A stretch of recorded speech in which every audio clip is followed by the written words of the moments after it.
Hey, Mike here. I just wanted to let you know that you can listen to Dark Poutine early and ad-free on Amazon Music, included with Prime.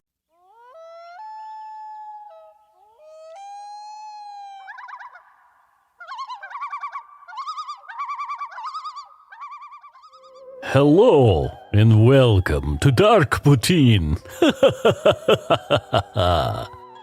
With me across the table, Matthew Stockton. Hello, everybody. Yeah, look, creepy Matthew. Creepy Matthew. You've got your little goth outfit on and your bat wings. I'm very impressed. And makeup and the whole schmear, so... There you go. Yeah, I'm dressed as a ghost. I've got a sheet just thrown over my head. It's hard to talk with these fake teeth in. Yeah, see? Matthew's fake plastic teeth. I thought you'd go a little more expensive with those, but I guess the fake plastic is more camp. Yeah, exactly. Camp is Christmas.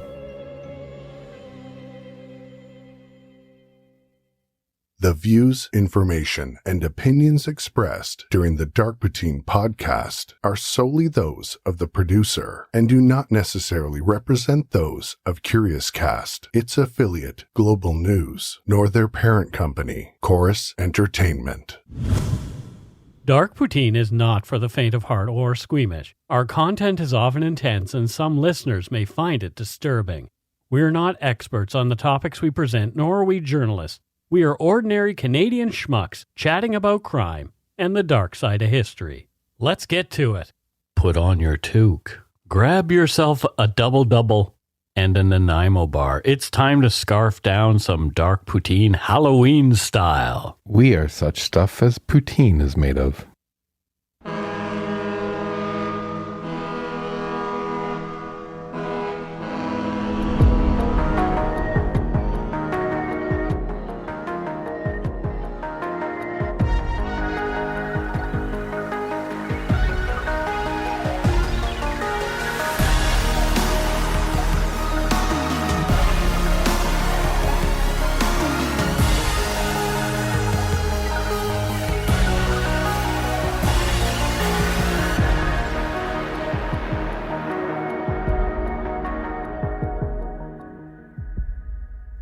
This should be a spooky one. But before we get started, I wanted to take a moment to mention that this is a special episode. But not in the 1980s after-school special kind of way, but special nonetheless. I've been excitedly looking forward to it for a while now. Not only is it our annual spooky-themed Halloween episode, it's also the 4th anniversary of Dark Poutine, as the first show, The Mystery of the Floating Feet, was posted on October 31st, 2017. That was a beginning, albeit a bit shaky. It was a pretty good start. It's been a wild ride ever since, with all the attendant ups and downs. To every one of you who have listened to the show over the years, whether you've been with us from the beginning, have just found the show, or drop in from time to time, thank you so much, and happy Halloween.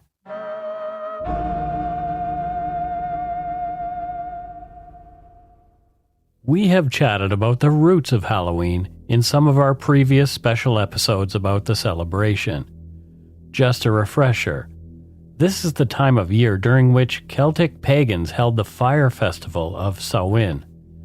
They believed that the barriers between the physical world and the afterlife are at their thinnest at this time, allowing for more interaction between the living and the dead.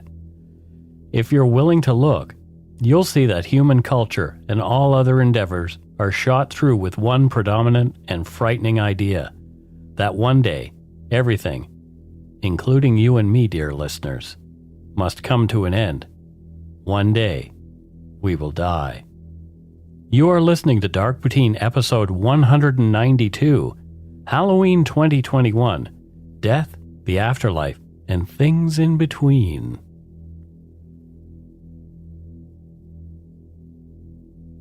Human beings are, as far as we know, the only animal capable of understanding that inevitably every one of us, good eggs and bad apples alike, will die.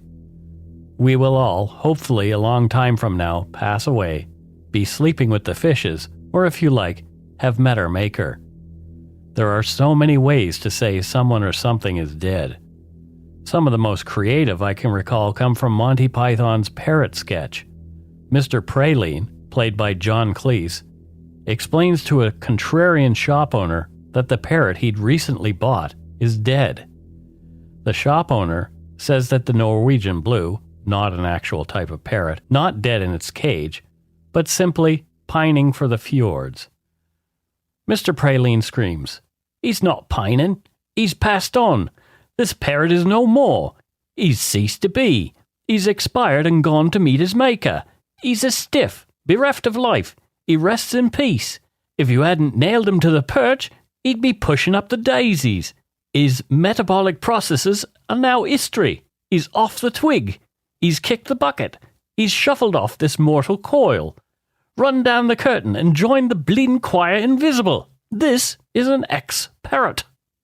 Russian-American novelist and poet Vladimir Nabokov wrote about it in Speak Memory, a memoir. He said, "The cradle rocks above an abyss, and common sense tells us that our existence is but a brief crack of light between two eternities of darkness." End quote. In his book, The Varieties of Religious Experience, philosopher William James said, "Back of everything is the great specter of universal death, the all-encompassing blackness." James called this idea the worm at the core, a bit of rot in an otherwise amazing apple. This idea of our eventual death is inescapable. While he was a professor at Simon Fraser University here in Vancouver, American cultural anthropologist and author Ernest Becker wrote his 1974 Pulitzer Prize-winning book, The Denial of Death. In the book, Becker discusses the psychological and philosophical implications of how people and cultures have reacted to the concept of death.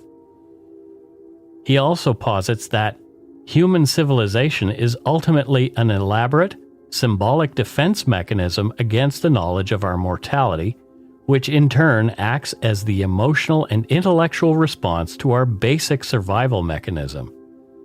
Every single thing we do is informed by that dark bit of knowledge. Every interest we have, all the art we create, even having children to ensure our genes are carried forward, serves our own deepest desire to, as Dylan Thomas put it, rage against the dying of the light, to deny the grim reaper. I've read that Becker book probably about 10 times. I know you've read it a few times as well. Yep. I think that's one of the reasons why we get along so well. We like a lot of the same books. It's true. It's fascinating, this whole idea of, he called them immortality projects. Yeah. Right?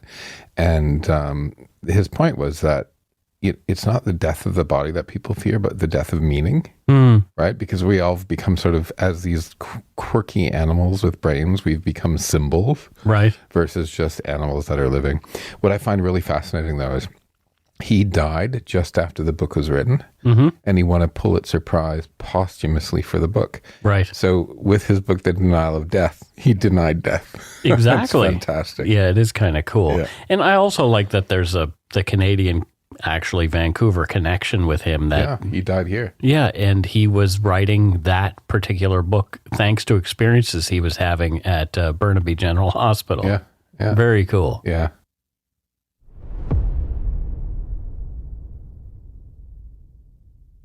American author and activist James Baldwin seemed to believe that our fear of death is what causes all of the ills of humanity.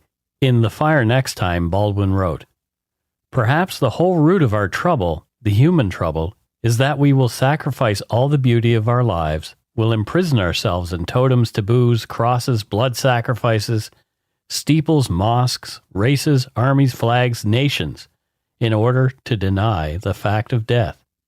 Have you read much James Baldwin? No, but I've watched a couple of documentaries about him. I've read a little bit of his stuff, and I find him so compelling. He's amazing. My favorite quote from him was, it's about racism. Yeah. He said, I imagine one of the reasons people cling to their hate so stubbornly is because they sense once hate is gone, they'll be forced to deal with pain. Right. It gets me every time. He was a fascinating man, a contemporary of Malcolm X. Yep. Yeah. Yeah, and he was a friend of Maya Angelou as well. Although in Western society at least, today's children are typically more protected from the concept of death. Historically, though, children began to have an awareness of mortality quite early on. Perhaps thanks to more prominent war and disease, they were surrounded by it. Death was in their consciousness in their fairy tales, the Brothers Grimm, especially, and their original less sanitized tales, and other dark nursery rhymes. Take, for example, the Mother Goose nursery rhyme, Ring Around the Rosie. This rhyme arose from the Great Plague, an outbreak of bubonic and pneumonic plague that affected London in the year 1665. It goes, ring around the roses, a pocket full of posies. A tissue, we all fall down. According to blogs.loc.gov/folklore, author James Fitzgerald wrote, Ring Around the Roses is all about the Great Plague, the apparent whimsy being foil for one of London's most atavistic dreads, thanks to the Black Death. The fatalism of the rhyme is brutal. The roses are a euphemism for deadly rashes. The posies are supposed preventative measure.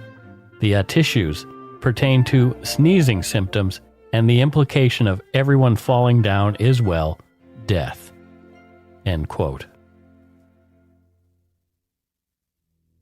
The elephant in the room for me, and I'm sure for many of you, is that we don't know what happens after death.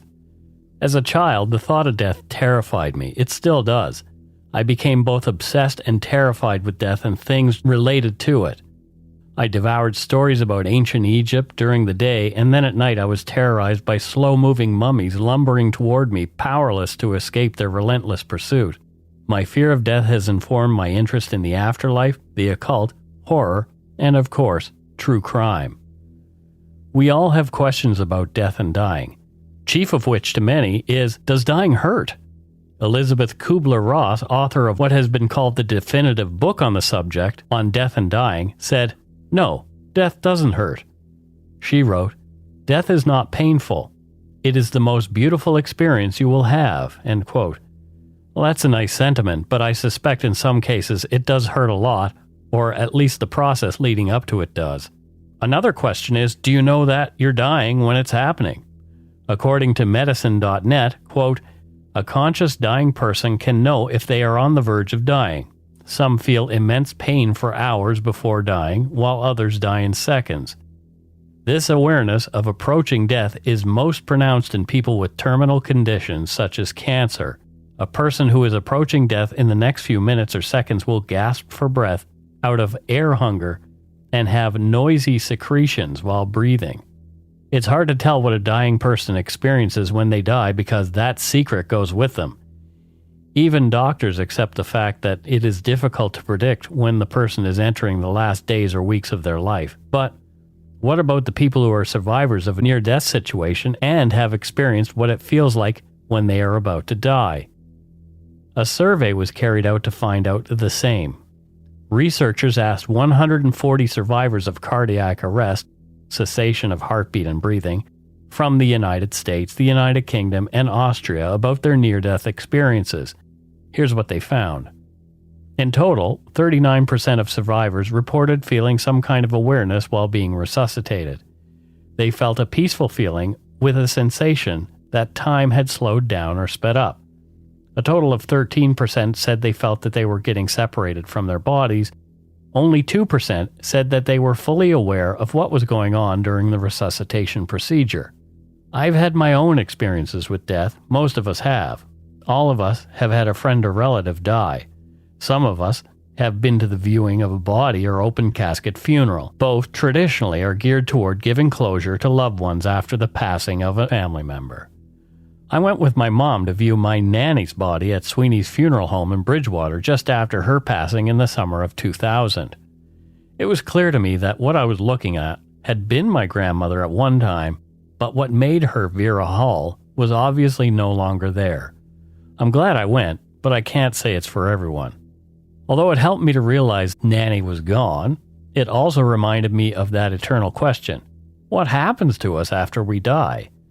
I'm not talking about scientifically, about our body that eventually decomposes. That's very well known. But my question is about our consciousness, a person's isness, that spark of life that watches our lives from beginning to end, also known as a soul in some religions.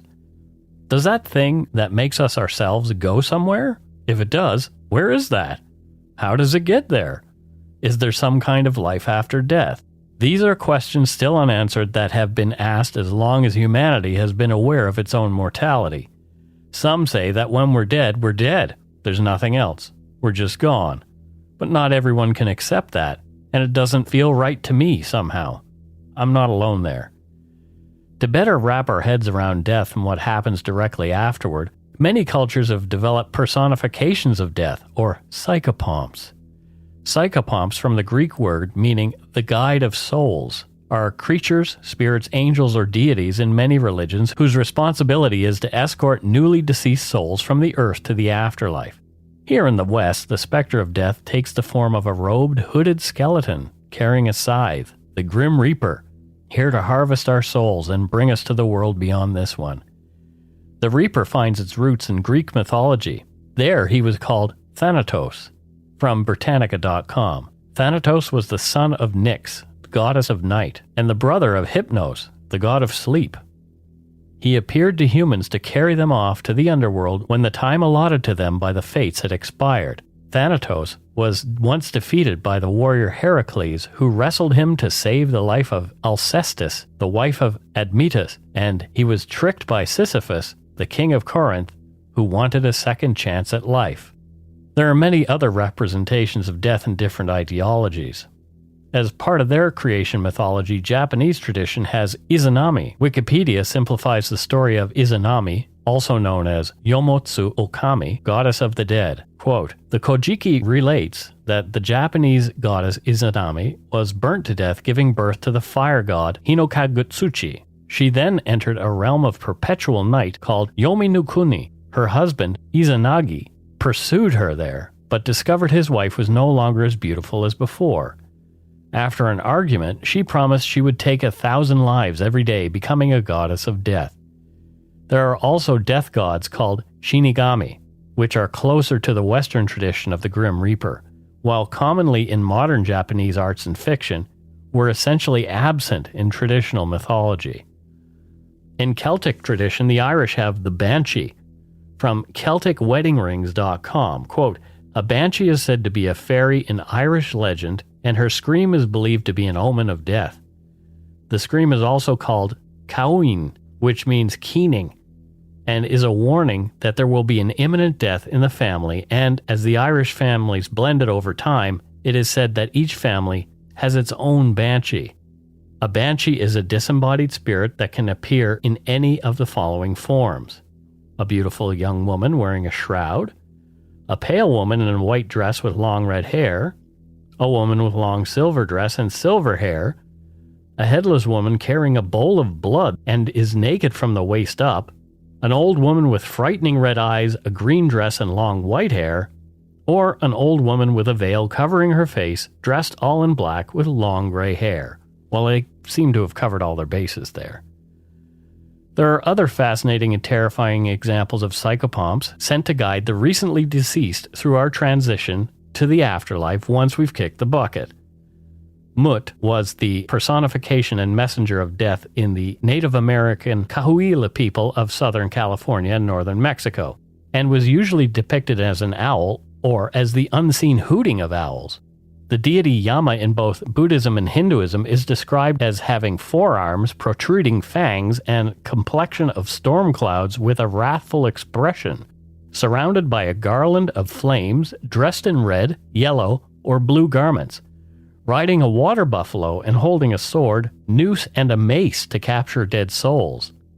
As well as Thanatos, the Greeks also had the ferryman Charon. Charon carried souls of the newly deceased who had received the rites of burial across the river Styx that divided the world of the living from the world of the dead. A coin to pay Charon for the passage was sometimes placed in or on the mouth of a dead person to pay the ferryman. Some authors say that those who could not pay the fee, or those whose bodies were left unburied, had to wander the shores for 100 years until they were allowed to cross the river. Singer and storyteller Chris de Burgh reminds us in his song Don't Pay the Ferryman not to give the fee until he gets us to the other side. Perhaps my favorite psychopomp, if you can have one of those, comes from ancient Egyptian tradition, of course. The jackal-headed deity Anubis, the son of Osiris and Nephthys. According to the Egyptian Book of the Dead as laid out in the ancient papyrus of Ani, Anubis oversaw the process of mummification, and it was up to him to judge the worthiness of a person after their death. If judged to be worthy, Anubis guided the recently deceased into the underworld, also known as the Duat, which had only one entrance that could be reached by traveling through the tomb of the deceased. From the academic paper titled The Book of Death Weighing Your Heart by Francesco Corelli, quote, "To the traditions, the heart, or ib, rather than the brain, was the source of human wisdom and the center of emotions and memory. Because of its apparent links with intellect, personality, and memory, it was considered the most important of the internal organs. It could reveal the person's true character even after death, so the belief went, and therefore, the heart was left in the deceased body during mummification. After burial, Anubis then placed the heart of the dead person on one side of a scale, weighing it against a feather, representing Ma'at, the goddess of truth and justice, on the other side. The ibis-headed god Thoth, the scribe of Osiris, would record the results on his papyrus. If the scales balanced, it was off to the underworld.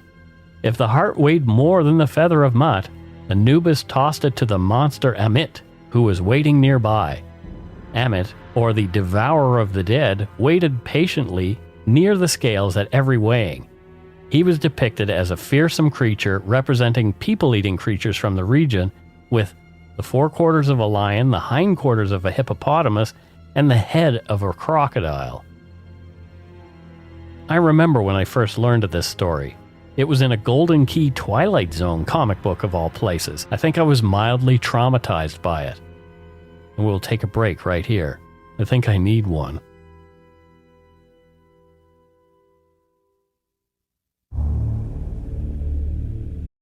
If you're looking for a smoking gun, I can absolutely guarantee you, you will not find it. In October 2001, a series of letters filled with a deadly powder called anthrax were dropped into the U.S. mail system. What started as an unprecedented case turned into an unsettling mystery. Who sent these deadly letters? And why? From Campside Media and Sony Music Entertainment, I'm Josh Dean, and this is Cover Up Season 4, The Anthrax Threat. Available now.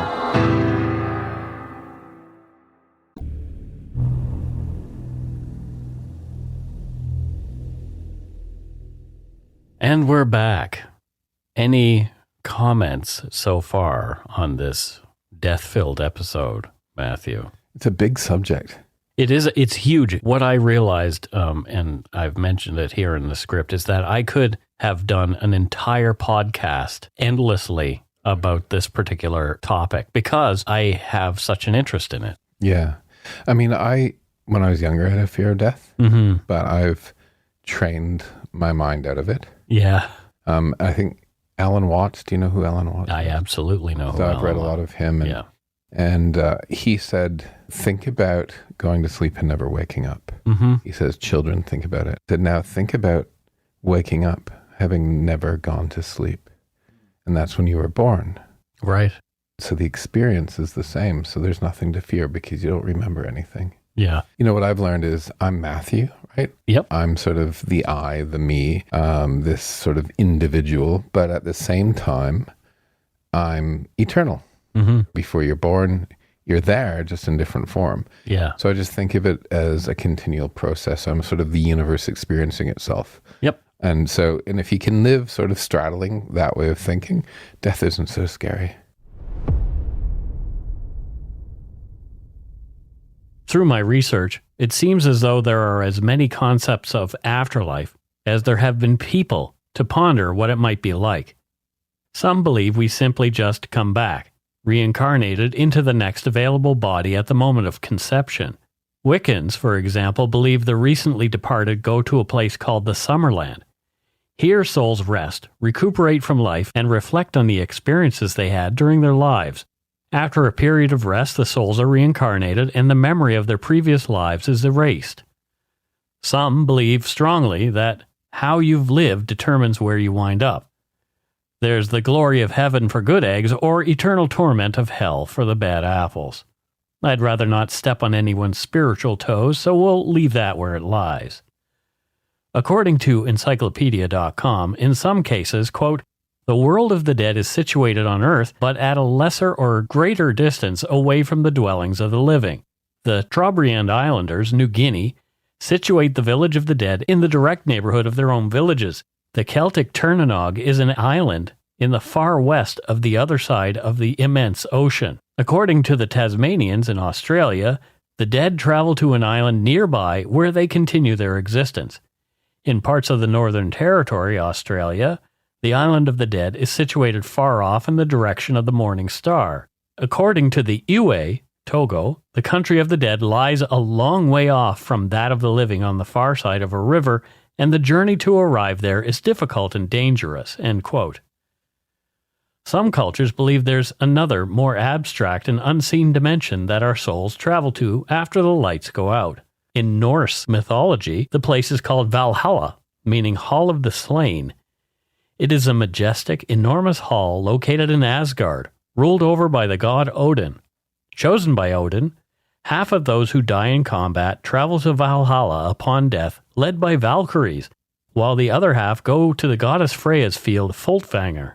In Valhalla, the dead warriors join the masses of people who have died in combat and various legendary Germanic heroes and kings as they prepare to aid Odin during the events of Ragnarok. If you recognize some of these place names only from Avengers movies, I implore you to read more mythology. The teachings of the Baha'i faith state that the nature of the afterlife is beyond the understanding of those of the living. Just as an unborn fetus cannot understand the nature of the world outside the womb. The Baha'i writings state that the soul is immortal, and after death it will continue to progress until it finally attains God's presence. In Baha'i belief, souls in the afterlife will continue to retain their individuality and consciousness and will be able to recognize and communicate spiritually with other souls whom they have made deep, profound friendships with, such as their spouses. There are scientific studies into the existence of the afterlife. The most well-known are those of near-death experiences. From Sarah Bartlett's Afterlife Bible, she writes that, quote, most subjects report having NDEs during major surgery or during traumatic events such as car accidents or heart attacks. People who have claimed to have had one most commonly talk of the feeling they experienced during the NDE as still having a body, but of a different nature to the one they left behind. They glimpse the spirits of relatives and friends who have already died. They may approach some sort of barrier or border representing the limit between earthly life and the spirit world. They are usually overwhelmed by intense feelings of joy, love, and peace. Despite this attitude, they reunite with their physical body and continue to live. End quote. Bartlett goes on to write, quote, since the success of the 1970s book Life After Life by Raymond Moody, publications and the media have been overwhelmed with reports of the afterlife or near-death experiences. This is not just a new fashion for sensationalizing an experience, even though Moody's book did a lot to revive the idea in popular consciousness. It just so happens that our ability to communicate to the media and the world is a little easier than it was even 50 years ago.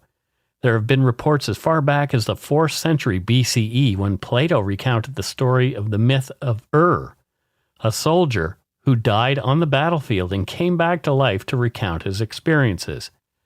A tale told to the 1st century CE historian Plutarch reveals how a certain man of ill repute fell from a precipice to his death, only to revive 3 days later at his funeral. End quote. There are the poo-pooers who claim that what people experience in return from is simply a hallucination of a dying brain projected by an overload of serotonin triggered by a lack of oxygen. There's still a lot of research going on. The jury seems to be out on this one. To help me with some of my questions about these things, I thought it would be the perfect time to have yet another chat with longtime friend of the show, paranormal researcher Morgan Knudsen. Here's the audio of a recent chat that we had. So let's talk about what we're really here to talk about, which is the afterlife. Oh my gosh. Something I've never talked about before. Oh, I'm pretty sure that you know a lot more about this than I do, which is why I brought you on. Is there any science that comes close to proving that there's life after death? Yeah, actually there has been, and I think a lot more than what people are willing to talk about really in the mainstream. A lot of this research from universities like Princeton and Oxford and Northampton and places like that have really gone under the radar of public attention, which is so strange because it really is the leading edge of science in these arenas like neuroscience and stuff like that. One place that I think has done just research above and beyond has been the Windbridge Research Institute. And they've been addressing testing of mediums. And I think when we're talking about sort of proof of life after death, because we still don't know for sure what happens after we die, but we can look at certain aspects of research and the paranormal and things like that. And I think mediumship is probably one of those places where we can start to look. So, for example, the Windbridge Research Center, they basically have the gold standard of testing for psychic or psi phenomenon, and they test in a few ways. They're looking at ruling out fraud, cueing, rater bias, cold reading, and things like that. And the protocol that they've developed has actually been produced or has produced peer-reviewed results and has been published over the years.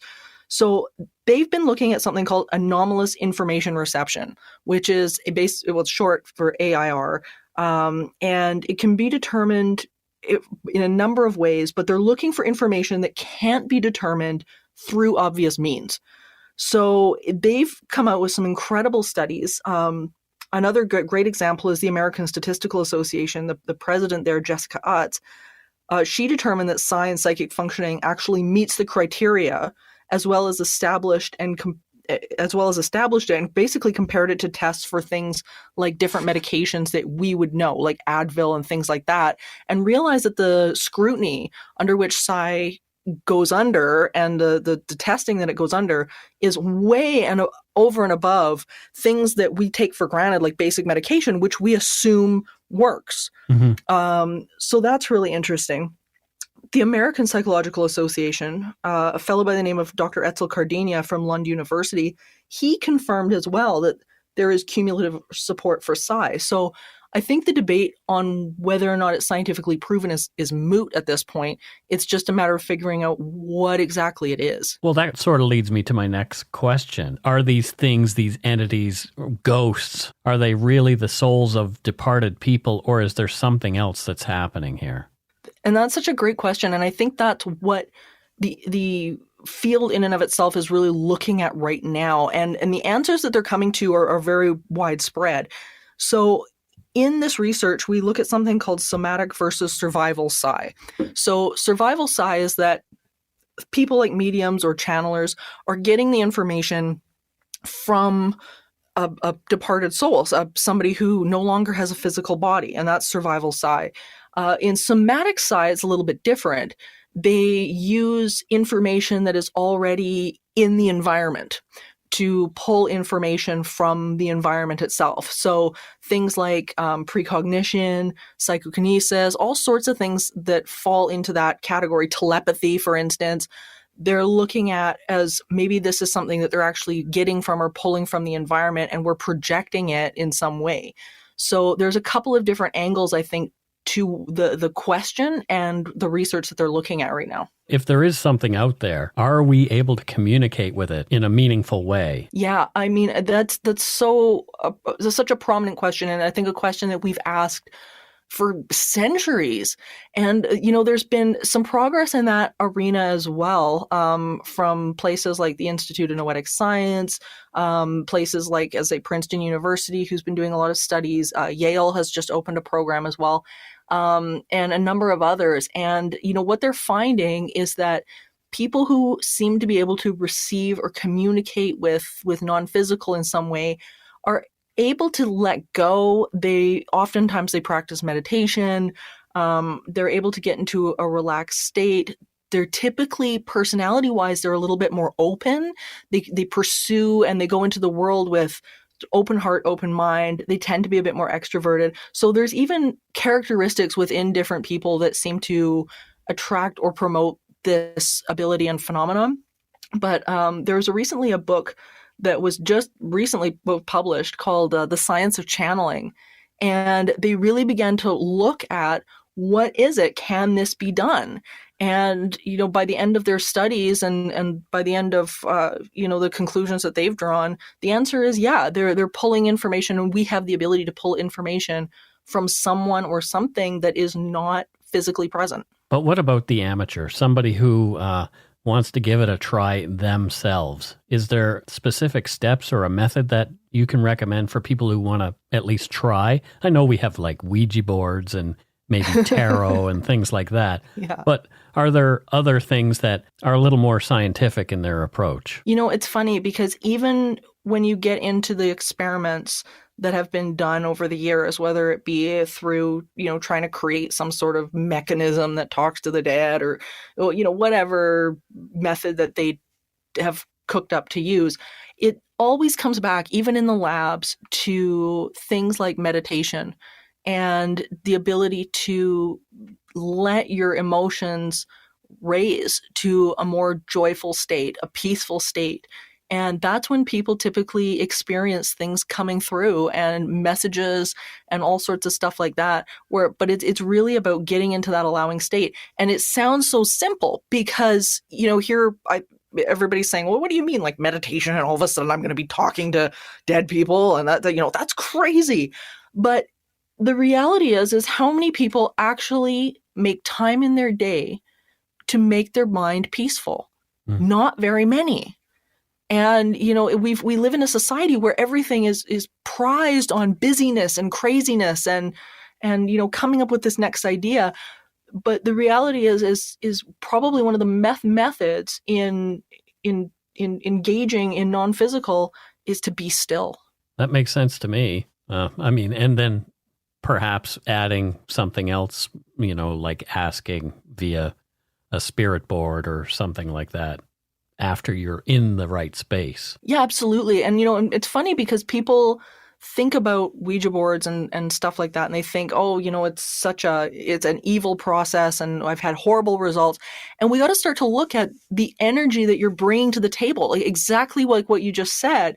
When you bring an energy to the table that is fearful or worried or angry or anything like that, hands down, you're going to be able to get that back out of your experience with the paranormal. Like that's totally what you're going to get back. And most people, when they're about to pick up something like a Ouija board or do some kind of seance, they're spooked, they're frightened, or they're in grief. I get a lot of people that'll ask me, I just lost so-and-so and I really, really want to talk to this person. That's the wrong time to be engaging in this stuff. You've got to get yourself to that positive space and meet them where they are, which is pure positive energy. I talked about NDEs, near-death experiences, a little bit as evidence of something other than this realm that we know. What about out-of-body experiences, OBEs? Are they sort of more proof or that consciousness exists apart from or outside of the body, or can? Yeah, that's such a great question, because out-of-body experiences are these paranormal experiences that are so close to the near-death experience, but we get to talk to people a little bit more commonly afterwards, where people that have passed away or whichever. I mean, we just have to hope that we get a hold of them later. Right. But with OBEs, it's different. And the Monroe Institute is such a great example of an organization that has gone above and beyond to study this. And it got to the point with them where they were actually for a while working with the CIA, teaching these agents and the military and things like that on how to project themselves and have this out-of-body experience. So I think the major question that comes up around OBEs and life after death is what they call the hard problem in parapsychology. Is consciousness fundamental or emergent? If it's emergent, then that means that we need our brain to function. We need our physical brain to function. If it's fundamental, then we are translating that consciousness, and our consciousness can move around outside of ourselves, which is what the Monroe Institute has really discovered over the years of their work.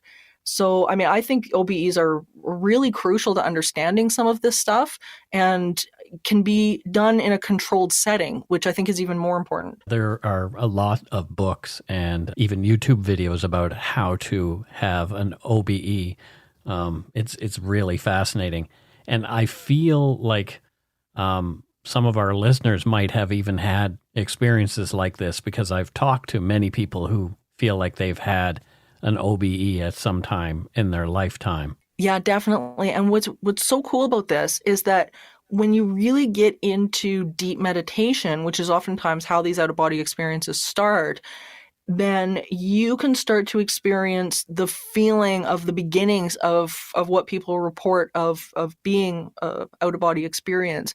So there's, like you say, there's places that you can go to learn to do this, the Monroe Institute being one of them. I have written here, let's talk about the undead, ghosts, vampires, and zombies, oh my. And I don't even know why I wrote that, but at the same time, I kind of want to address that stuff, because if you look at a zombie is supposedly a reanimated human corpse with no consciousness, per se. Just this drive to eat other humans, eat their flesh or brains. It depends on which movie you're watching. How do you think culture developed these ideas of ghosts, vampires, and zombies? Did they come from our curiosity about the afterlife? It depends on where you fall in and what culture you're looking at, because all of these different creatures are found in various cultures, and they usually have different stories behind them, but they all sort of lean in the same direction. So, for example, like zombies, we look at the Haitian culture and the roots in Africa, West Africa, and things like that. But even the zombie phenomenon was really perpetuated during the slavery times, because the slave drivers, which were often people who were slaves themselves, would turn around and threaten zombification of the people around them and the slaves that they were dealing with. They would just say, they were voodoo priests or whatnot themselves, and they would say, if you don't work the way we want you to work, you're gonna die and you're gonna turn into a zombie. So there was a whole bunch of different cultural aspects to whether you're dealing with zombies, vampires, all of that kind of thing. Vampires are a whole kind of different thing. Like, if you look, there are people who call themselves vampires and say that they're practicing vampires. I wouldn't say that they are consider themselves immortal, that they're going to live forever, and they're probably able to walk around in the sunshine and go to work and those kind of things. But they have a vampire culture, which is kind of interesting. But it all seems to be back to that same idea that within each and every one of us, we have this idea. We know one day, no matter who we are, good, bad, or indifferent, we are going to kick the bucket. Yeah. And we look, especially the vampire culture, it has changed so drastically. Where zombies and whatnot have kind of remained the same. Where with vampires, you look at the original descriptions of vampires and they're disgusting. Yeah. They're nothing like the suave, club-going vampires that sparkle that we see now. Right. They're the bloated, gross, awful looking, awful smelling creatures that, I mean, you drove a stake through their heart because they were bloated and had been feeding on blood. They're terrible. So, I mean, vampires are interesting to me specifically because they've done such a cultural turnaround. Real quick, Let's talk about Supernatural Circumstances, because people are going to be able to hear that podcast today as well. So supernaturalcircumstances.com. You can get it on any podcatcher, and it's the new podcast that Morgan and myself are doing on Supernatural Circumstances. Do you want to talk about that a little bit? Right? It's so exciting. I'm so excited about this. I'm so excited to be able to share this stuff with people because, there's a plethora of these podcasts out there, these paranormal type discussions out there. And, I think what I'm so loving about what we've created here is that it's a mixed bag of information, all angled towards new facts, critical thinking, and your people's own journey. No matter what you're looking for out of the podcast, you will walk away with something that you can use. Yeah, for sure. So check out Supernatural Circumstances today on Spotify, iTunes Podcasts, or wherever you get your podcasts. Thank you so much, Morgan Knutson. Some of my own brushes with death have been a bit scary and not at all typical. I've mentioned in a few episodes my time as a gravedigger and work as a security officer at various hospitals here in the lower mainland of BC. I haven't elaborated much, but listeners have repeatedly asked me to talk about my experiences. I can't think of a better time to share them than during a spooky Halloween special, death-themed episode. One of the occasions that I saw a dead person was while I was working at the cemetery as a gravedigger. Truthfully, working at a graveyard, you spend more time landscaping than you do digging graves. Many can work their entire career at a cemetery without actually seeing a body. There are a few caskets and some urns, but almost never do you get to see an actual human body. I am not one of those many. Why? Because I have participated in an exhumation. Exhumations take place pretty much for one of three reasons. One reason that all true crime aficionados are aware of is that a murder inquiry takes place after a burial and investigators require a closer look at the body, so they need to exhume it for forensic purposes. The second reason is that the family requests that the body is moved. It's not common, but it happens. I'm not sure of the veracity of this story, but it's an interesting one. The veteran cemetery employees that I worked with told me that the year before I started work at Brookside, a man who was moving away from the region wanted to take his deceased wife with him, transporting the coffin in a truck to rebury her closer to his new home in another province. I was told that during the exhumation, one of the canvas straps used when raising the casket broke, allowing the casket to fall hard on its side and onto the grass. It apparently popped open and its occupant rolled out, after which there was an argument as to which of the employees would be the one to put the corpse back into the box. The third and rarest reason for exhumation is the one that precipitated the uncovering that I was involved in. It is that someone made a mistake. A previous superintendent of the cemetery, who was known for his love of a stiff drink, had made a boo-boo. The story was that somehow a man we will now refer to as Mr. Smith was buried in the wrong spot beside someone else's wife. It was the deceased woman's family who made the discovery and demanded that the situation be rectified. This might have been the event that had me tasked as a trained draftsman to remapping the entire cemetery with survey instruments to ensure it wasn't repeated. So, one rainy morning, a crew of rain-suit-clad cemetery workers, me included, and a local undertaker were tasked with exhuming and moving Mr. Smith, who'd been there around 9 months. Using shovels after a small backhoe did most of the heavy lifting dirt-wise, carefully, we uncovered Mr. Smith's pine rough box, a liner of sorts, used to house a casket in the wet Nova Scotian earth. The lid of the pine box was removed to give access to the casket so the straps could be affixed prior to the backhoes lifting it out of the grave. And that's when the smell hit. Like they say in all those cop shows, it's an odor that once you've experienced it, you'll never forget. One of my co-workers vomited behind a nearby gravestone. The smell was so strong. The straps were put in place and the casket was lifted out. As it came up, bits of the bottom of the wooden coffin bowed outward.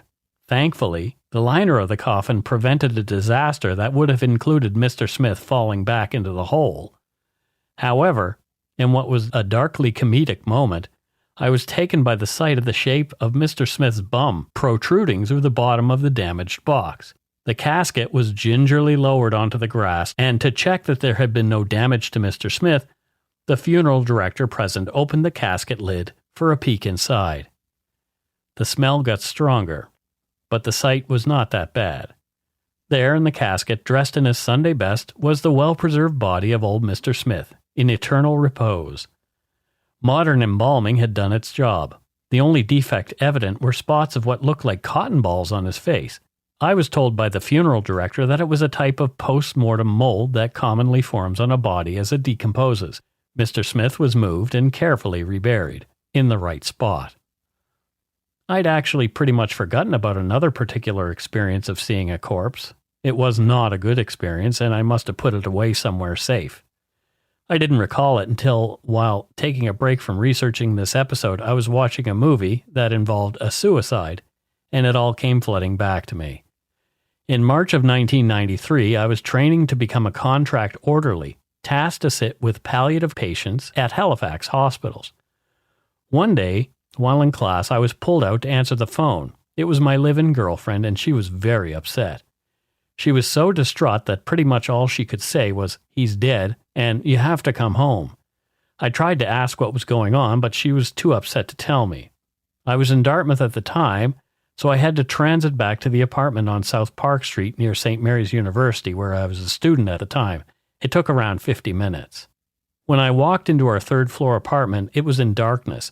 The drapes were drawn, and there were no lights on. My girlfriend was sitting as far away from the window as she could, and she'd been crying. I asked again what had happened, and she said, "Someone jumped," and pointed to the window saying, "I heard it, and he's right out there." I looked out the window and saw a couple of EMTs, the building's maintenance man, and 2 police officers standing over the body of a man on the roof of the carport directly below our suite. The man was lying on his back. He was not moving. I watched horrified as the man was lifted off the roof and put into a black body bag and carried away. The catastrophic damage to his head was what I recall best. I still see the moment he was lifted up and into that bag like a screenshot burned into my mind's eye. I didn't know the man in life, but I heard later from another resident in the building that he had gone backwards out the window of his apartment on the 9th floor on purpose. I was also later told that the complex had a reputation. Some called it Suicide Towers, as there had been other previous people who chose to die by suicide in similar ways at that address. Years later, while attending film school, now living with Carol in North Vancouver, I got a job as a security guard. One of my postings was at Vancouver Hospital. It was a grueling job, and I typically walked at least 12 kilometers a night, as we had to walk routes through the complex twice, once before lunch and once after. I was shown around the hospital on my first day by the site supervisor, who took me to the crypt in the morgue to try and freak me out. The crypt in VGH is more or less just a giant refrigerator packed full with bodies on gurneys awaiting processing, and others on steel shelves in some stage of transition, often awaiting pickup by a funeral home. There was also the wall of stainless steel sliding drawers you see in most crime or horror films. You've seen it in the X-Files. I was more fascinated than afraid, although there's always that feeling of recognition and relation that comes with seeing a body. It says, "Oh my goodness, that's a dead human being there, just like me." The big thing that happened at VGH to me was seeing something that not everybody does. I witnessed a coworker's death.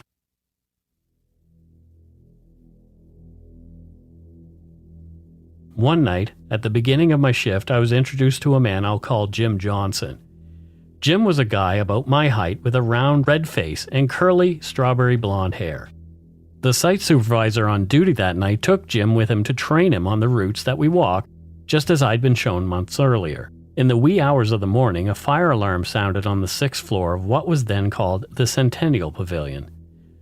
The expected protocol for security's response to a firearm, regardless of where we were on the campus, was for all guards to run to the site of the alarm. When I received word on my walkie-talkie of the alarm, I was a block away at the BC Cancer Agency on my rounds. I ran to the building and up 6 flights of stairs to the 6th floor. The reason I had to take the stairs is that during an alarm, the elevators automatically ground themselves to await firefighters. All the other guards had to do the same, including Jim and the site supervisor. They were already on site when I arrived. Jim looked terrible. He was ashen and pouring sweat. I mumbled to the site supervisor that Jim did not look well, but I don't recall a response. Once we checked the floor and determined that it had been a false alarm, the other guards were sent back to their routes, and the site supervisor asked me to meet he and Jim on the 4th floor to shut off the alarm. The site sup wanted to show me where the alarm panel was. The 4th floor was an interstitial, mechanical floor for the building, accessible only to security, maintenance staff, and records management employees who had a file storage room there on that floor. When I stepped off the elevator on the 4th floor, the site supervisor called me over the radio to assist him in the alarm room. He said that he and Jim were already there, but he needed help. When I entered, there was Jim on the floor, gasping for air and turning purple. The site supervisor was performing CPR. Moments later, Jim's bladder let go and I saw him die. Despite the efforts of EMTs and a cardiac team from the hospital, Jim died right there due to a massive coronary event. When Jim died, I saw something leave him. I can't explain it, but something clearly perceptible happened. Perhaps it was his eyes, I don't know. According to Wikipedia, quote, a study conducted in 1901 by physician Duncan McDougall sought to measure the weight lost by a human when the soul departed the body upon death.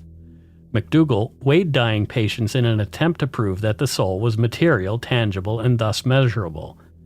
Although McDougall's results varied considerably from 21 grams, for some people this figure has become synonymous with the measure of a soul's mass. His results have never been reproduced and are generally regarded as either meaningless or considered to have had little, if any, scientific merit, end quote. So perhaps there's no weight to our consciousness, but I know what I saw. One moment Jim was there and the next he was not. The moment of death was very evident to me and it hit me hard. I suffered post-traumatic stress symptoms for some time, including nightmares, bouts of anger, and fear of returning to work at the hospital. I became obsessed with dying at 43, just like Jim was. His wife, who I'd met the day he died, told me that Jim should have never been at that type of work. He was due for a triple bypass operation and had taken the job in security because they were having trouble making ends meet. Jim thought that he'd be sitting on his rump most of the time. He would have at some other site. That was not the case with this one, though. Although I didn't have cardiac issues, as my 43rd birthday approached, my anxiety increased. And for my entire 44th year, I was convinced that that was the year I was going to torque it in. I didn't. But jeepers, that sucked. So how has death touched you, Matthew? What are your experiences with it? Only if you're comfortable talking about it. It's on my shoulder right now. No. Okay, so I'll talk about this a bit.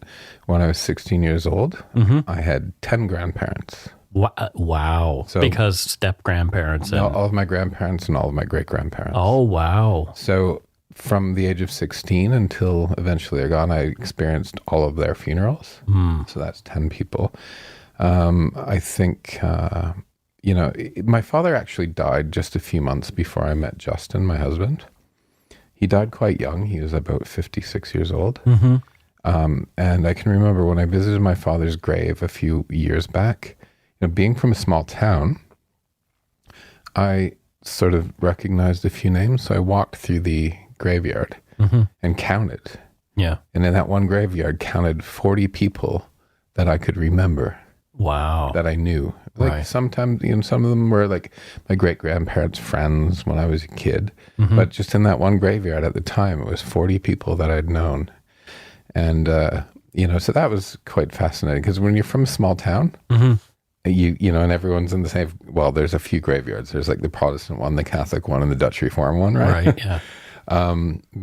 Justin jokingly calls me the angel of death because it's kind of dark that he calls me that. But, since I've met Justin, we've been together for 17 years. I've known essentially 17 people in those 17 years that have died. Wow. And most of them were under 40. Wow. 2 brain tumors, heart attacks, 4 suicides, 8 overdoses, and 2 killed together in one motorcycle accident. So, and the youngest was 18, the oldest was 60, but most of them were under 40. So, there's been a lot of death in my life. And when that happens, when you go to that many funerals, it forces you to accept death as a part of life. If you don't mind me asking, which one, other than family, hit you the hardest?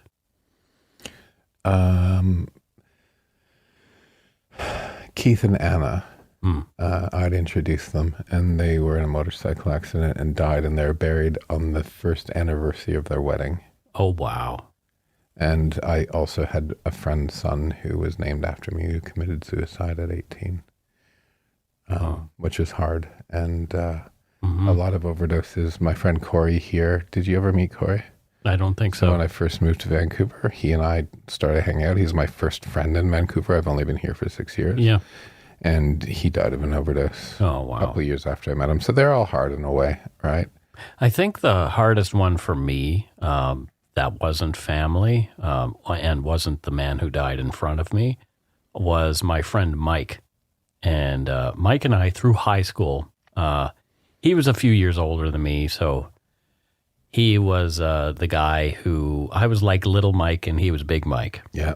You know, and we just went everywhere together. We hung out all the time, partied together. We even Mike went out with a girl, or I went out with a girl, and then Mike went out with the same girl after we broke up kind of thing. It was just like one of those we were just really close. And Mike, he struggled like myself. He struggled with alcohol addiction. And throughout the years, he tried to get sober, but couldn't. At one point, he was almost killed in a car accident going the wrong way on the 401. Right. Was hit by a semi, did not die. But he could never quite kick the habit. He never quite was able to sober up. And around 10 years ago, actually, he was found in an alleyway, non-responsive in Barrie, Ontario, brain dead. Wow. And his mom, who I loved very much, she's also gone now, and his sister had to sit with him after pulling the plug on him. Yeah. And he died on Halloween, which is another sort of big anniversary on Halloween for me. Like, Halloween is an important time of year for me for some reason. I was adopted on Halloween. Dark Poutine has its anniversary on Halloween. Halloween is Halloween.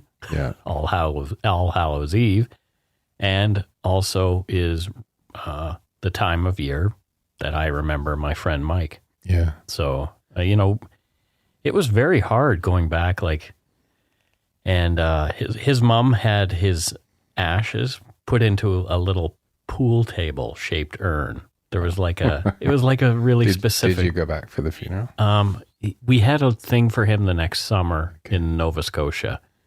And I saw people there who I hadn't seen in years, all mutual friends of his. And that's mine. always hard. Like I've lived abroad for most of my adult life. And, when I first moved, I found myself flying home for weddings, but eventually I was flying home for funerals. Yeah. And after my father died a number of years ago, a couple of years later, my mom met a guy named Gary. Okay, yeah. And they started seeing each other. Yep. And he got ill. And most of the people that died sort of died more quickly, but Gary was sick.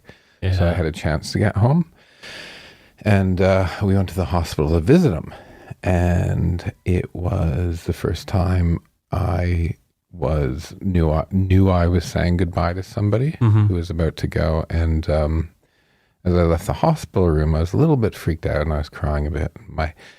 My brother was much more stoic, and he turned to me and he said, "Oh yeah, I forgot. That's right. You've never been home for the deaths." Yeah. And I think as soon as he said those words, because of the look on my face, it just sort of struck me in the heart, the guilt of me realizing my brother sat by the bedsides of all these people. And as soon as he said it was out of his mouth, you could see him trying to put it back. He's like, "I didn't mean it that way." And I felt horrible. Yeah. And, it's, that was odd because it just made me realize my brother was there for all of them and I never was. So what about the afterlife? Do you believe there is one? Do you believe we our energy goes somewhere and it is conscious in some way, or? I'm kind of a non-dualist. Yeah, yep. So I literally think we're part of the universe, and we always are. That the atoms in our bodies were forged in the hearts of dying stars. Yes, totally. We're literally the universe. So to me, it's just a part of a process. Yeah. Yeah. Yeah. So no, probably not conscious at all, but none of us know. Right. Yeah. But that's sort of my solace, the knowing that I am nothing to this universe, but I'm also all of it, Well, there you go. Yeah.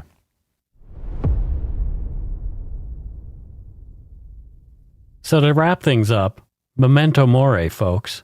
That's Latin for remember that you have to die. It doesn't have to be a scary thing, but remembering that helps me to recall that today is the only day that I need to be concerned about. I don't want to miss out on the rest of my life worrying about something that I have no control over. The fact is that life is terminal. Carpe diem. Seize the day. Do that project you've been putting off. Take that risk you've been waffling on. Do that podcast. Write that book. At some point in her career, Elizabeth Kubler-Ross wrote, quote, When I die, I'm going to dance first in all the galaxies. I'm going to play and dance and sing. End quote. She died in 2004. I hope she's still dancing out there somewhere. Happy Halloween. And that's it for Dark Poutine episode 192, Halloween 2021, Death, the Afterlife, and Things in Between. Let's get to some less spooky voicemails.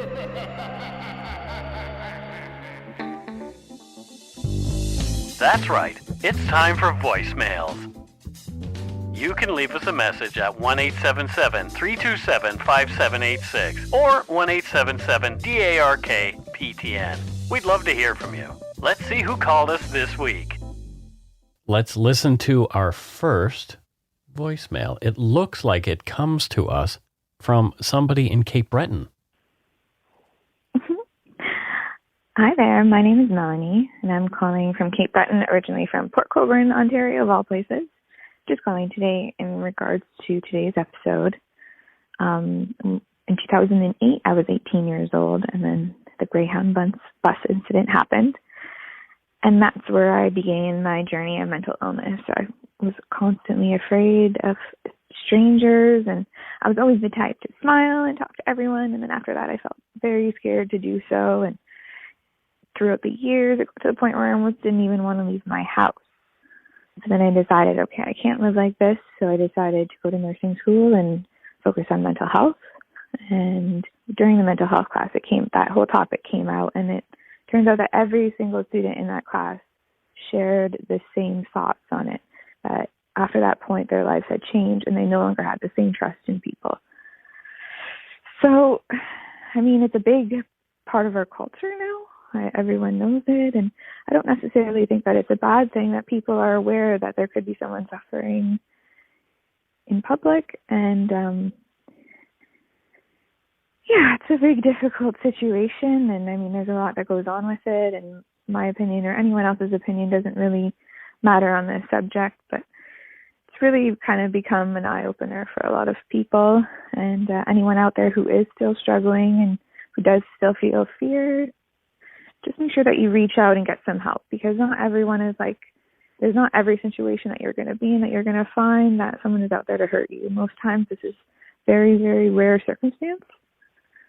So just encouraging anyone who's suffering to go and find some help. And also, Mike, I wanted to tell you that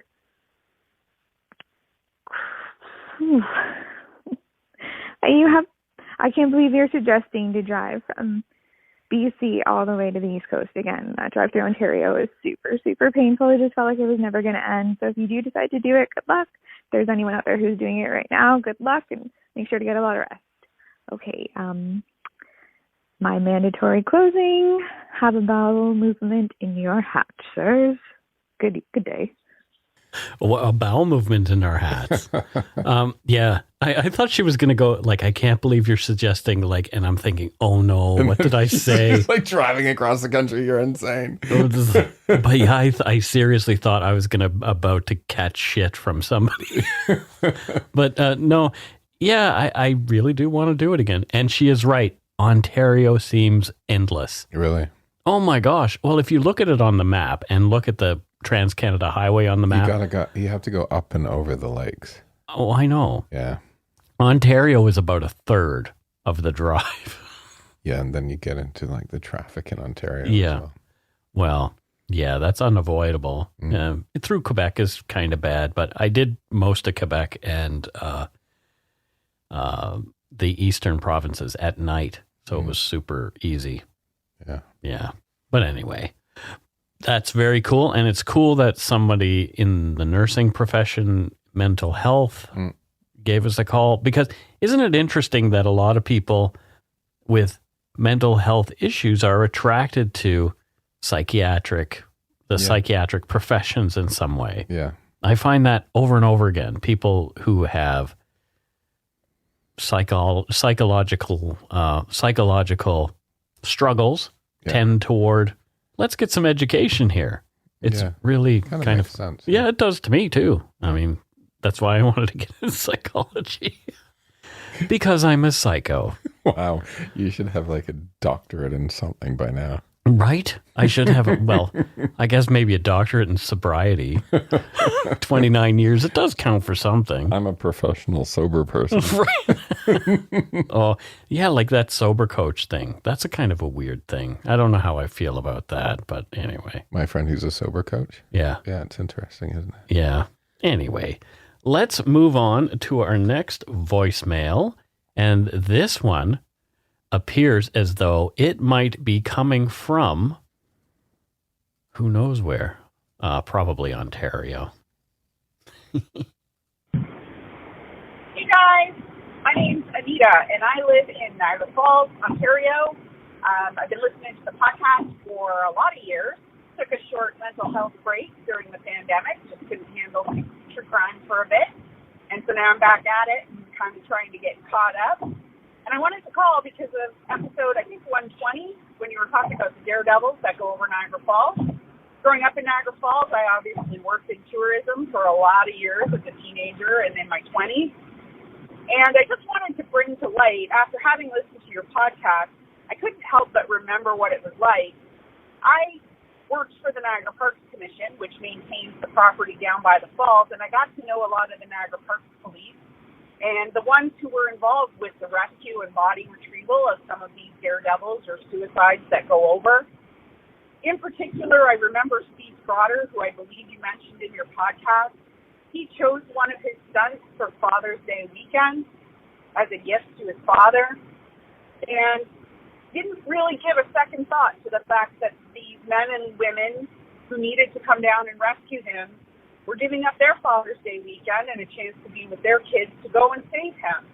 His whole plan relied on the fact that he would get saved quickly because he had a very limited air supply inside his barrel. So he needed to be pulled out. And he didn't really give a second thought to these poor guys risking their lives. It's not an easy thing getting down to that water. There's a lot of rocks. They have to rappel down the cliffside. So I think maybe it's just something that we tend not to think about. These daredevils sometimes get glorified and get a little bit of a hero status, and there's other people on the other end who have to take care of them after their little stunt. So I don't have a lot of love for them, but I do have a lot of love for you guys. I appreciate the podcast. I think you guys are amazing. I'm really, really enjoying the addition of Matthew, and keep it up, guys. All I can say now is go shit in your hat. Have a good one. Well, thank you so much. That's awesome. And what a great perspective to have after that episode. I don't know if you remember that one, Matthew, but it was a fun one to do.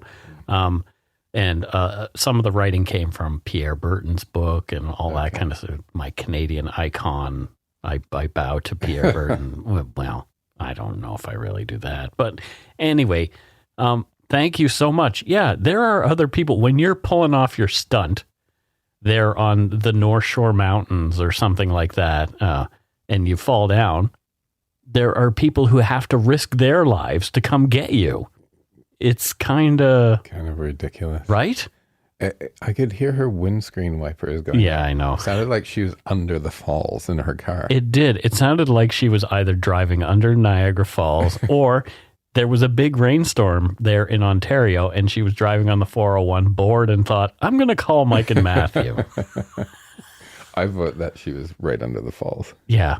Yeah, we can always hope. Yeah. Well, I mean, she was able to call, so she doesn't sound like she was in the Maid of the Mist, the boat, and that was the windscreen. Yeah, wipers. there was no jeopardy there. Anyway, here is another voicemail, and this one seems to be coming from somewhere mysterious. I don't know where it is, but I have a feeling it might be from around Niagara Falls again. Hey, Mike and Matthew, my second favorite M&Ms. Hope that you guys are having a terrific week. And I just wanted to say hello and how much that we enjoy your incredible podcast and bring up two quick things. The first, not everybody might know what hydro is. I am Canadian, and so I know that means your utility bill or your energy bill, your power bill. But for our American and international audience, there was an episode recently I was binging, and we said something about a guy coming around and reading the hydrometer. Well, hydro, it means water. But that's because for a lot of Canadians, our power comes from Niagara Falls, which is hydroelectric power. So anytime that you hear a Canadian say hydro or the hydro bill or the hydrometer, what we mean is power, energy, the utilities. And the second one is I learned this today, the expression to cut someone off at the pass instead of cut someone off at the path. And I never knew that. So hope you guys are having a terrific day. And I think that the expression is to cut someone off at the pass. And I think that goes back to the Wild West. But I'm not quite sure. So I'm going to look that up. Hope you guys are having a fabulous one. And please, pretty please, go take a gigantic steaming shit in your hat. Bye for now. I'm wondering if this person who called is a teacher of some description, because I love these little things though. Mm-hmm. I love them, little tidbits. Yes, it's cut them off at the pass. Yes. Yeah. I've never heard anybody say cut them off at the path. Do you call it hydro out on the wrong side of the country? Where are you from? On the wrong side of the country.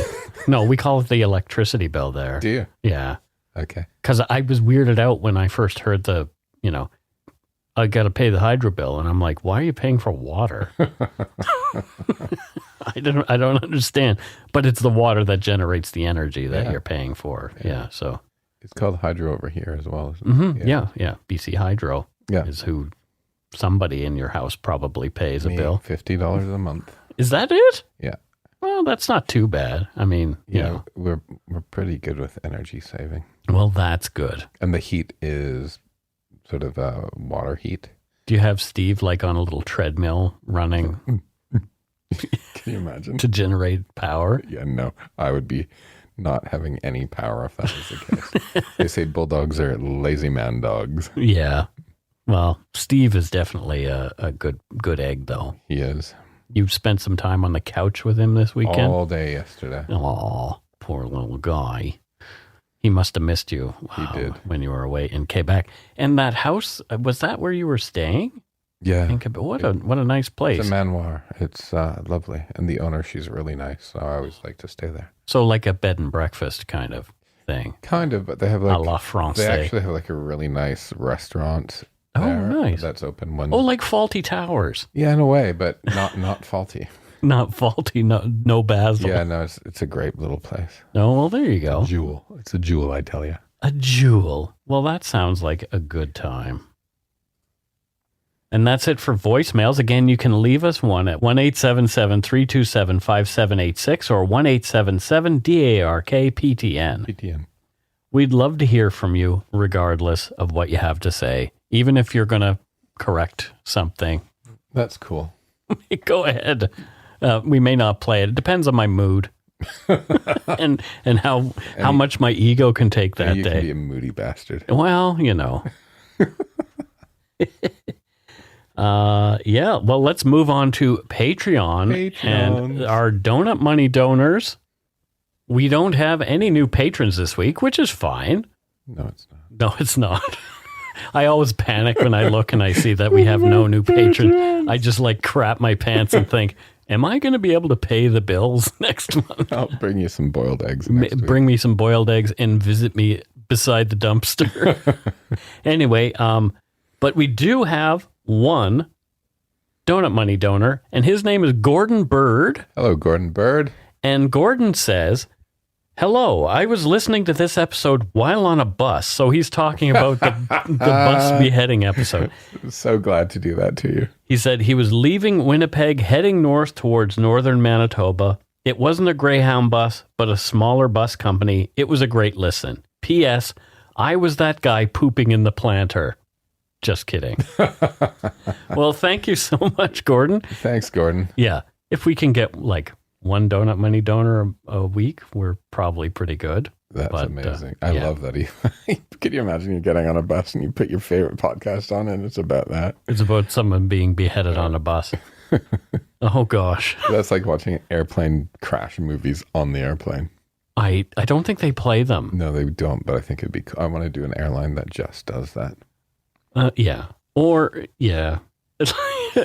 Just an airline that's just called Plane Crash Airlines or Whoopsie Daisy Airlines. Whoopsie Daisy. I had a friend that had his own little mini airline. He had 3 planes. Oh. His wife thought he only had 2. He secretly bought a 3rd one.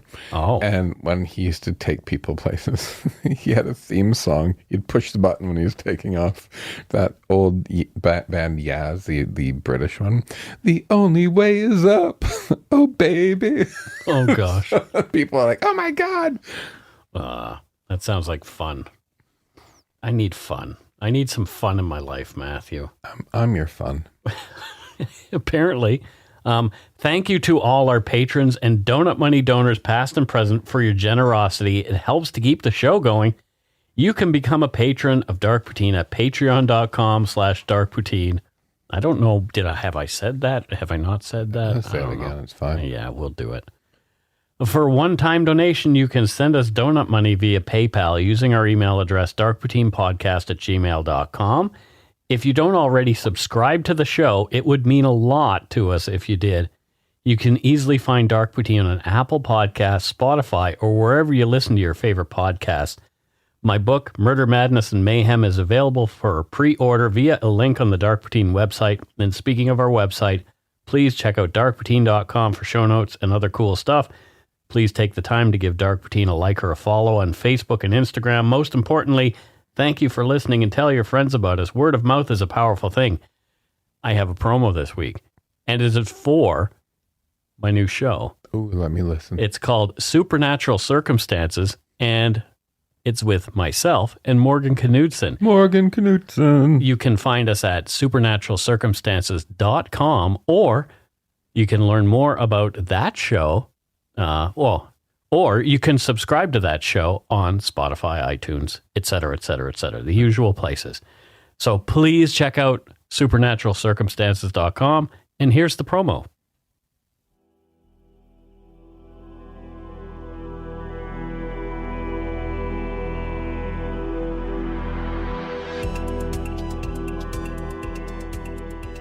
Hi there, I'm Mike Brown, author, nerd, and host of the Dark Poutine podcast. Join me and Morgan Knudsen, author, paranormal researcher, and host of the TV shows Paranormal 911 and Haunted Hospitals, every other Monday for our podcast, Supernatural Circumstances, as we take you on a journey for the curious about the unseen, the mysterious, and incredible things happening in the world about us. Here's Morgan to tell you a little bit more about the show. In every episode of Supernatural Circumstances, we will take a look at things paranormal, supernatural, and other phenomenon that lie outside the everyday, like the Philip experiment, the Dogman phenomenon, and the Wendigo. At the end of each show, I'll give a quick lesson on spiritual healthcare so you can ensure you're walking toward the highest good while on your journey as a spiritual being having a human experience. Welcome to Supernatural Circumstances. Check out our first full episode of Supernatural Circumstances when it drops on Monday, October 25th, 2021. Then every second Monday, you'll be treated to a new episode of the show.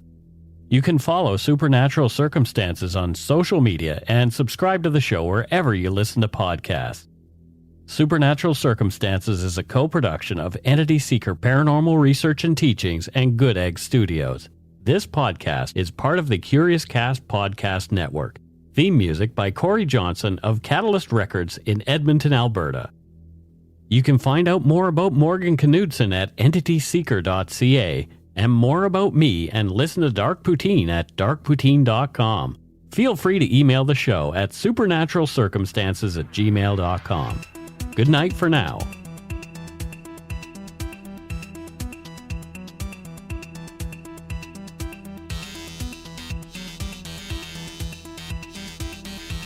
So how fun is that, Matthew? I know what I'm doing tomorrow night. There you go. Yeah, so you'll have an episode of not Dark Poutine to listen to with me on it. Exactly. Yeah, fun. Because I don't listen to this one. Yeah, you because you can't, because your voice is in it. Absolutely cannot listen to this show. You can listen to the old ones, maybe. I don't know why people even like listening to me. I'm not going to listen to the old ones. No. So that's it for this week. Until we return, don't forget to be a good egg and not a bad apple. Bye, everybody. Bye-bye.